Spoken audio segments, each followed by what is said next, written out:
नमस्कार, स्वागत है आप सभी का। बच रहे हैं 9 और आप देख रही हैं सिटी H9। आगाज करेंगे बुलेटिन का।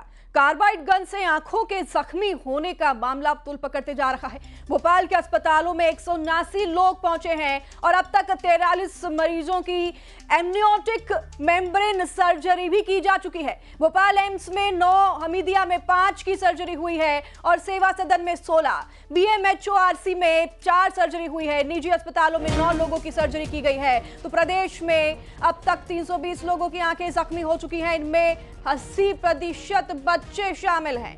तो कार्बाइड गन से ज्यादातर बच्चों को नुकसान पहुंचा है। अस्पतालों में लगातार मरीज पहुंच रहे हैं। 189 मरीज अब तक पहुंच चुके हैं, जिनमें से 43 मरीजों की एमनियोटिक मेम्ब्रेन सर्जरी की जा चुकी है। तो भोपाल एम्स में 9 मरीज भर्ती हैं, हमीदिया में 5 की सर्जरी की गई है, सेवा सदन में 16 मरीज भर्ती हैं और BMHRC में 4 मरीजों की सर्जरी की जा चुकी है। वहीं प्राइवेट अस्पतालों में भी कई लोग भर्ती हुए हैं। आंखों की समस्या को लेकर 9 लोगों की सर्जरी निजी अस्पतालों में भी हुई है। प्रदेश में 320 लोग अब तक अस्पताल पहुंच चुके हैं, जिनकी आंखों को नुकसान पहुंचा है, आंखें जख्मी हुई हैं, जिनमें 80% बच्चे शामिल हैं। और बताया जा रहा है कि आधे से ज्यादा इनकी विजिबिलिटी कम हो गई है। इनकी सर्जरी लगातार की जा रही है। तो कार्बाइड गन पर अब सरकार भी एक्शन मोड में आ गई है। कार्बाइड गन के बिक्री पर, मैन्युफैक्चरिंग पर रोक लगा दी गई है और हर जगह पर जांच पड़ताल की जा रही है। ये तस्वीरें आप देखिए, भयानक ये तस्वीरें हैं। बच्चा जो है आंख की शिकायत लेकर पहुंचा, उसकी आंखें पूरी तरीके से सूज गई है। भोपाल की बात करें, इंदौर की बात करें, ग्वालियर की बात करें, पूरे मध्य प्रदेश में कहर बरपाया है इस कार्बाइड गन ने। दिवाली का अवसर अंधेरा लेकर आया है इन परिवारों के लिए। कार्बाइड गन इस्तेमाल करने पर इन सभी की जो आंखें हैं वो क्षति हो गई है और आंखों की जो रोशनी है वो बहुत ज़्यादा कम हो गई है। अब ये रोशनी तो वापस नहीं आ सकती, लेकिन ये एक सीख है सभी के लिए कि आप कार्बाइड गन जैसे हथियारों का इस्तेमाल ना करें। और इसे हथियार ही कहा जाना ठीक है, क्योंकि कार्बाइड गन जो कि पाइप से बनाया जा रहा था, लो क्वालिटी से, ये देखिए PVC पाइप से बनाया जा रहा था, और इसमें अगर बारूद डाला जाता है तो फिर क्या होगा, अंदाज़ा आप लगाइए। और यही हुआ है। 320 मरीज पहुंचे हैं अस्पतालों में, कई की सर्जरी की जा चुकी है और अब एक्शन में सरकार भी नजर आ रही है। वासु हमारे साथ सहयोगी जुड़ गए हैं, भोपाल से रुख करेंगे वासु का।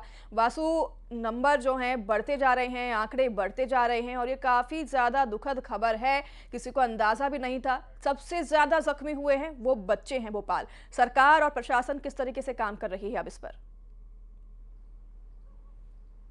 सरकार और प्रशासन के इस पूरे मामले में घोर लापरवाही सामने आई है, लेट लतीफी सामने आई है। और ये कहना भी गलत नहीं होगा कि जब सैकड़ों लोगों की आंखों की रोशनी चली गई, तब सरकार की जो नींद है वो खुली है, प्रशासन की नींद जो है वो खुली है। और अब जाकर इस ये जो पूरी कार्बाइड गन है इसको खतरनाक माना गया, इस पर बैन लगाया गया है और ये कहा जा रहा है कि इसको बेचना और खरीदना दोनों ही अपराध होगा और जो ऐसा करेगा उसके खिलाफ सख्त कार्रवाई की जाएगी। लेकिन बड़ा सवाल ये खड़ा होता है कि पूरे मध्य प्रदेश के बाजारों में क्यों इस तरीके से खुलेआम इस खतरनाक पाइप वाली गन, जिसके पाइप में कोई क्वालिटी नहीं है, जिसके अंदर बारूद भरा जा रहा है, बारूद भरकर उसमें पानी डाला जा रहा है, जिसके कोई मापदंड निर्धारित नहीं है, वो धड़ल्ले से बिकती रही। शासन प्रशासन के किसी नुमाइंदे को इस बात की खबर नहीं लगी, खबर लगी भी होगी तो लापरवाही बरती गई। और जब तक पूरे प्रदेश में ये बंदूकें जो है वो बिक चुकी थी, ना सिर्फ बिक चुकी थी बल्कि इस्तेमाल हो चुकी थी, और ना सिर्फ इस्तेमाल हो चुकी थी बल्कि हादसों का कारण बन गई। और हादसे इतने बड़े कि लोगों को अपनी आंखों की रोशनी तक गंवानी पड़ी है। 320 केस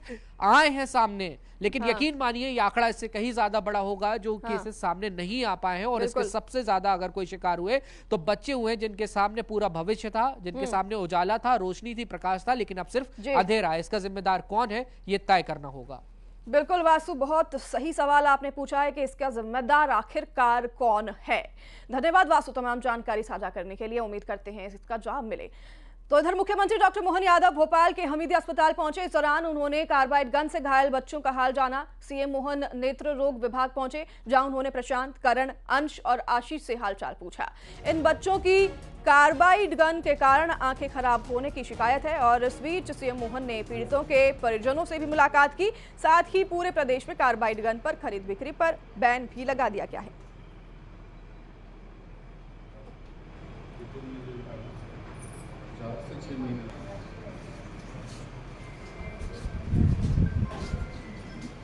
तो तस्वीरें आप देख रहे हैं, मुख्यमंत्री डॉक्टर मोहन यादव पहुंचे अस्पताल में, जहां पर उन्होंने मरीजों से उनका हालचाल जाना, उनसे बातचीत की। कार्बाइड गन से जो भी बच्चे घायल हुए हैं, जिनमें करण, अंश, प्रशांत और आशीष भी शामिल हैं, उनका हालचाल जाना है।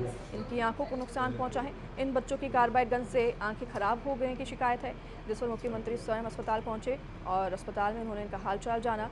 तस्वीरें आप देख रहे हैं, परिजनों से भी उन्होंने मुलाकात की है, डॉक्टर से भी मुलाकात की है। प्रदेश में ही साथ ही कार्बाइड गन पर खरीद और बिक्री पर भी अब बैन लगा दिया गया है। किसी तरह का मैन्युफैक्चरिंग भी नहीं किया जाएगा कार्बाइड गन का, ना ही बिक्री होगी और खरीद आप बिल्कुल नहीं सकेंगे और आपको खरीदना भी नहीं चाहिए, क्योंकि 320 मरीज अब तक जो है इनके आंकड़े सामने आ चुके हैं। ये कई ज़्यादा आंकड़े हो सकते हैं जिनकी आंखों की रोशनी को नुकसान पहुंचा है। खबर भोपाल से है, जहां कार्बाइड पाइप गन बेचने वालों पर बड़ी कार्रवाई की गई है। देसी पाइप गन बेचने वालों पर पुलिस ने यह कार्रवाई की है। 2 अलग अलग थानों में कार्रवाई की गई है। 10 किलो कार्बाइड और 4 पाइप गन जब्त हुए हैं। बाग सेवनिया में कार्बाइड गन के साथ युवक गिरफ्तार हुआ है, तो लापरवाही से विस्फोटक उपयोग का मामला दर्ज किया गया है। प्रदेश भर में बच्चों की आंखें खराब होने की घटनाओं के बाद भी लगातार गन बेची जा रही थी। कलेक्टर भोपाल ने आदेश जारी कर दिया है और पाइप गन की बिक्री पर रोक लगा दी थी। उसके बावजूद भी धड़ल्ले से ये कार्बाइड गन बेची जा रही थी। अब इस पर कार्रवाई करते हुए देसी पाइप गन बेचने वालों पर पुलिस ने एक्शन लिया है। 2 अलग अलग थानों में कार्रवाई की गई है और 10 किलो कार्बाइड और 4 पाइप गन जब्त हुए हैं। बड़ी खबर बीजापुर से, जहां पर नक्सलियों की कायराना करतूत सामने आई है।